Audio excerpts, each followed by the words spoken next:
Hello friends, welcome to my channel. So friend, आज हम discuss करने वाले हैं बीए सेकंड ईयर के इंग्लिश लिटरेचर के एग्ज़ाम के बारे में। तो इसके लिए अगर आपको कोई भी पॉइंट्स वगैरह चाहिए, कोई भी BA second year English literature MGSU university का कोई भी अगर आपको टॉपिक चाहिए तो आप जो नई शुरुआत चैनल है उसे सब्सक्राइब कर सकते हो। तो यहाँ पर जब आप नई शुरुआत चैनल पर करोगे तो यहाँ पर प्लेलिस्ट बनी हुई है जिसमें आपको प्लेलिस्ट मिल जाएगी बीए सेकंड ईयर। ठीक है, तो ये जो बीए सेकंड ईयर की प्लेलिस्ट है आपको इस पर क्लिक करना है, बीए सेकंड ईयर पॉइंट्स। तो यहाँ पर क्या है कि आपकी जितनी भी सेकंड ईयर की पॉइंट्स हैं वो सभी आपको करवा दी गई हैं। तो आप इन पॉइंट्स के अकॉर्डिंग अपना एग्ज़ाम की जो तैयारी है वो कर सकते हो। तो इसके साथ ही अब ये क्वेश्चन बनता है कि एग्ज़ाम में कौन सी पॉइंट्स आएंगी, हमें कौन सी पॉइंट्स पढ़नी है, कौन सी नहीं पढ़नी है। तो जैसा कि आप सभी को पता है कि जो आपका एग्ज़ाम है वो अब 1.5 घंटे का है, 3 घंटे के बजाय। पहले क्या होता था कि आपके 10 क्वेश्चंस आते थे 1-1 मार्क्स के, उसके बाद 3 एक्सप्लेनेशन आती थी जिसमें से आपको 2 करनी होती थी। इसके साथ ही 4 क्वेश्चन आते होते थे। लेकिन क्या है कि अब जो पैटर्न है वो चेंज हो चुका है। अब आपको क्या करना है कि आपके 10 क्वेश्चन आएंगे जिसमें से आपको 5 या 6 क्वेश्चन करने हैं जो कि 1-1 मार्क्स के आएंगे। इसके बाद क्या है कि जो सेक्शन बी है उसमें 3 आपकी स्टैंजाज आएंगी और 4 आपके क्वेश्चन आएंगे। तो इसमें आपको क्या करना है कि आपको 3 में से 1 स्टैंजा करनी है और जो 4 क्वेश्चन है उनमें से 1 आपको क्वेश्चन का आंसर करना है। और जो सेक्शन सी है उसमें क्या है कि आपके 4 क्वेश्चन आएंगे जिसमें से आपको 1 क्वेश्चन करना है। अगर आपको बहुत ज़्यादा टेंशन हो रही है कि हमें क्या तैयार करना चाहिए, क्या नहीं करना चाहिए, इतनी सारी पॉइंट्स हैं, आप कैसे करोगे, तो आपके लिए सबसे इम्पॉर्टेंट जो चीज़ है वो यही बनती है कि जो बीए सेकंड ईयर है उसमें आपका जो नॉवल है वो आप अच्छे तरीके से तैयार कर लो। जैसे कि जो आपका नॉवल है वो है लॉयल्टीज़ पर, तो यहाँ पर आपके लिए लॉयल्टीज़ से रिलेटेड जो वीडियो है वो बनाई हुई है जो कि आप स्क्रीन पर देख सकते हो। तो जो सेक्शन सी है उसमें आपका 1 क्वेश्चन आएगा आपके नॉवल से, 1 क्वेश्चन लिटरेरी टर्म में से आएगा, जो कि लॉन्ग में क्या होगा कि आपको 3 लिटरेरी टर्म में से कहा जाएगा कि आपको 2 को एक्सप्लेन करना है। 1 क्वेश्चन इस तरीके का आएगा और जो 2 क्वेश्चन है वो आपके पोइम में से आएंगे। अगर आपने पोइम्स पढ़ी हुई है अच्छे से तो अच्छी बात है। अगर आपको पोइम्स में कन्फ्यूज़न है, डाउट है, अच्छे से तैयार नहीं है, तो आप क्या करोगे कि जो आपका नॉवल है वो आप अच्छे से तैयार कर लो। अब जो आपका नॉवल है उसमें कौन कौन से मेन क्वेश्चन बनते हैं उसके बारे में देख लेते हैं। तो जो लॉयल्टीज़ प्ले है उसमें आपका जो इंपॉर्टेंट क्वेश्चन है या तो वो आपकी थीम से रिलेटेड बन सकता है, या फिर वो टाइटल के बारे में पूछ सकता है, या फिर आपका यानी कि जो समरी है उसके बारे में पूछ सकता है, या फिर जो भी इसमें मेन करैक्टर है लॉयल्टीज़ का उसके बारे में पूछ सकते हैं। तो यहाँ पर जो मेन करैक्टर है वो डेल लेविस है। तो आप क्या करोगे कि कोई भी क्वेश्चन आता है, चाहे वो थीम से रिलेटेड है, चाहे वो टाइटल से रिलेटेड है, या कोई समरी आ रही है, तब आपको क्या करना है कि यहाँ पर आपको जो ये 2 वीडियोस दिखाई दे रही हैं इसमें जो फर्स्ट वीडियो है समरी की, आपको वो जो समरी है वो अच्छे से तैयार कर लेनी है। अगर टाइटल का क्वेश्चन आता है तो आप क्या लिखोगे, ये अगर वो पूछता है कि क्या ये जो लॉयल्टीज़ जो नॉवल है उसका टाइटल लॉयल्टीज़ सही है या फिर नहीं, तब आप क्या लिखोगे, तो आपकी जो पहली लाइन है वो टाइटल से रिलेटेड होनी चाहिए, देन आप पूरी समरी लिख दोगे। जैसे कि the title of the play या novel Loyalties is apt and appropriated, the whole story है जो वो रिवॉल्व अराउंड, जितनी भी स्टोरी है आपने पढ़ी है ये वीडियो में, आप वो सारी समरी उसमें लिख दोगे। तो इस तरीके का जो सेक्शन सी है उसमें जो लॉन्ग क्वेश्चन है वो आपका इजी वे में हो जाएगा। इसके बाद अब जो बात आती है वो आती है सेक्शन बी की। सेक्शन बी में क्या है कि आपको 1 स्टैंजा करनी है और 1 आपको क्या है क्वेश्चन का आंसर करना है। तो इसमें अब आपको क्या करना है कि जो स्टैंजा एंड क्वेश्चन का आंसर है उसमें आप कोई यानी कि जो पॉइंट्स हैं टोटल आपकी जितनी भी पॉइंट्स हैं उसमें से क्या है कि आपका जो सिलेबस है वो हाफ हो चुका है, जिसके कारण आपको क्या है कि जैसे ये अगर आपकी 5 यूनिट्स में डिवाइड किया गया है तो आपको 2 यूनिट्स है जो वो आप अच्छे से कर लो, तो भी आपका क्या है कि इजी वे में हो जाएगा। अगर आपके लिए ये भी प्रॉब्लम होती है तो आप क्या करो कि आप फर्स्ट पोइम अच्छे से पढ़ लो, लोटस ईटर वाली। इसके बाद आपकी जो सेकंड है वो है टीयर्स आइडल टीयर्स, ये पढ़ लो। इसमें से क्या है कि आपका स्टैंजा भी आ जाएगा एंड आपका जो क्वेश्चन का आंसर है वो भी हो जाएगा। इसके अलावा जो सेकंड कमिंग है वो भी इम्पॉर्टेंट बनती है।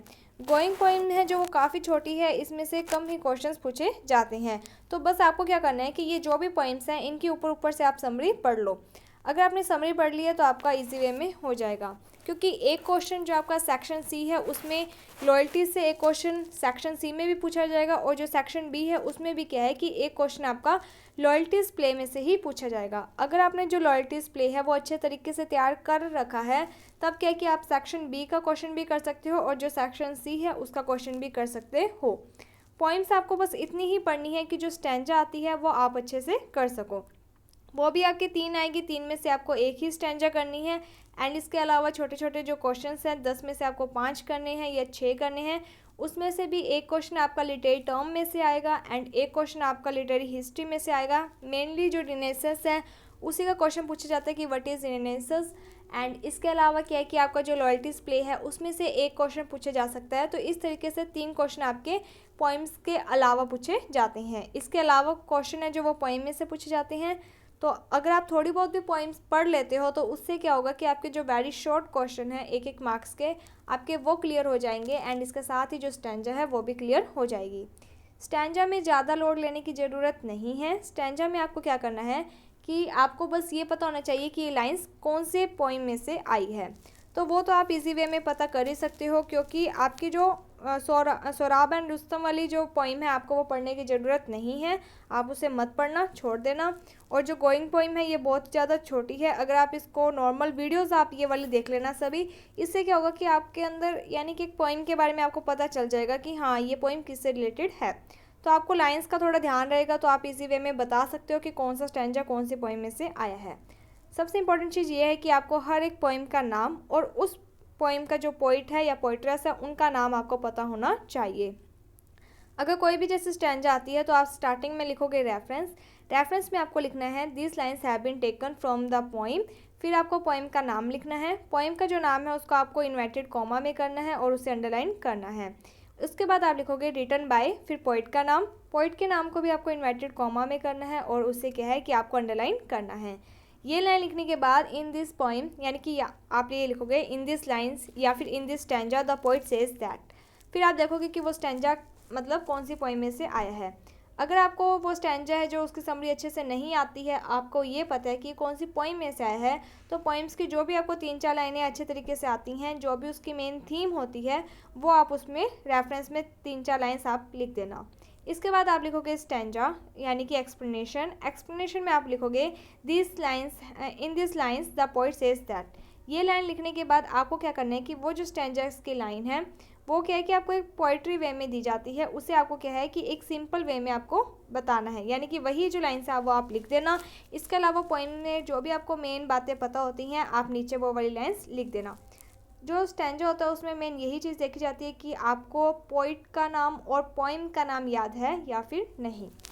अगर आपको पोइम या पोइट का नाम याद होता है तो आपका जो स्टैंजा है उसमें आपने क्या लिखा है उस पर ज़्यादा जोर नहीं दिया जाता है। तो यही मेन बातें हैं कि सबसे पहली बात, अगर आपका नॉवल अच्छे तरीके से तैयार है तो आपको कोई भी टेंशन लेने की ज़रूरत नहीं है, क्योंकि सेक्शन सी में भी एक क्वेश्चन नॉवल से रिलेटेड आता है और सेक्शन बी में भी एक क्वेश्चन नॉवल से ही रिलेटेड आएगा, प्ले से, जो कि है लॉयल्टीज़। इसके अलावा आप जो पॉइंट्स है वो पढ़ सकते हो। आपके लिए जो मेन पॉइंट्स है जो आप अच्छे से पढ़ सकते हो, आपको ज़्यादा प्रॉब्लम ना हो, इसके लिए आप ऐसा कर सकते हो कि जो सेकंड कमिंग पोइम है आप उसे अच्छे से पढ़ लेना।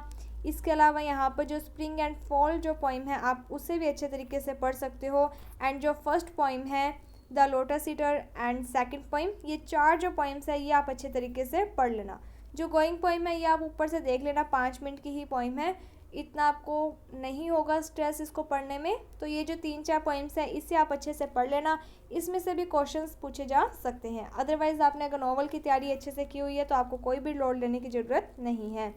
इसके अलावा यहाँ पर क्या है कि आपके पेपर बताए गए हैं, तो आप इन पेपर्स को भी देख लेना। यहाँ पर लिखा हुआ है BA second year English literature के जो पेपर है यहाँ पर 8 मिनट 36 सेकंड की ये वीडियो है, इससे अगर आप देख लोगे तो आपको पता चल जाएगा।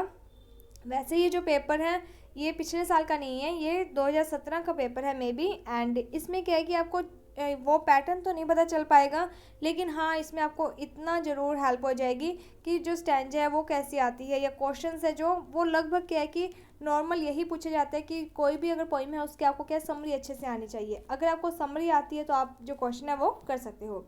अगर क्वेश्चन आता है कि क्रिटिकल एप्रिसिएशन पर, तब आपको क्या करना है कि सबसे पहले आप लिखोगे इंट्रोडक्शन। इंट्रोडक्शन में क्या करना है कि उस पोइम की 4 या 5 लाइन्स जो हैं वो आप लिख देना। अगर वो पोइम किसी दूसरी पोइम या किसी वॉल्यूम में से लिया गया है तो आप वो लिख देना। इसके बाद आप लिखोगे theme of the poem. Theme of the poem में क्या करना है कि उस पोइम में जो भी मेन बात है जिसके ऊपर वो पूरी जो पोइम है वो चारों तरफ यानी कि घूमती है, यानी कि जो भी इसमें मेन बात होती है थीम में, आपको वो चीज़ लिखनी होती है। इसके बाद आप लिखोगे subject matter of the poem, जिसमें आपको पूरी समरी लिख देनी है। इसके बाद अगर आपको आता है writing style of the poem, यानी कि अगर उस पोइम में कोई भी राइम स्कीम का यूज़ किया गया है तो आप वो लिख सकते हो। अगर कोई जैसे लिटरेरी टर्म का यूज़ किया गया है, सिमिल, एलिट्रेशन, मेटाफोर, पर्सनिफिकेशन, ऐसा कोई भी लिटरेरी टर्म का यूज़ किया गया है तो आप उसके बारे में लिख सकते हो कि इस लाइन में ये वाला मेटाफोर या सिमिल लिटरेरी टर्म का यूज़ किया गया है। अगर आपको नहीं भी आता है तो कोई भी ज़रूरत नहीं है, आप डायरेक्ट लिख सकते हो। सबसे पहले आप introduction, then theme, then subject matter या फिर समरी ऑफ द पोइम, जिसमें आपको पोइम के बारे में ही सारा कुछ लिखना है। मेन बात यह है कि आपको पेज वहाँ पर भरने हैं और पोइट और पोइम्स है जो उनका नाम आपको पता होना चाहिए, बस इतना काफ़ी है। ये जो वीडियो है मे बी आपके लिए हेल्पफुल होगी आपके एग्ज़ाम के लिए। Thank you friends for watching my video. Thank you.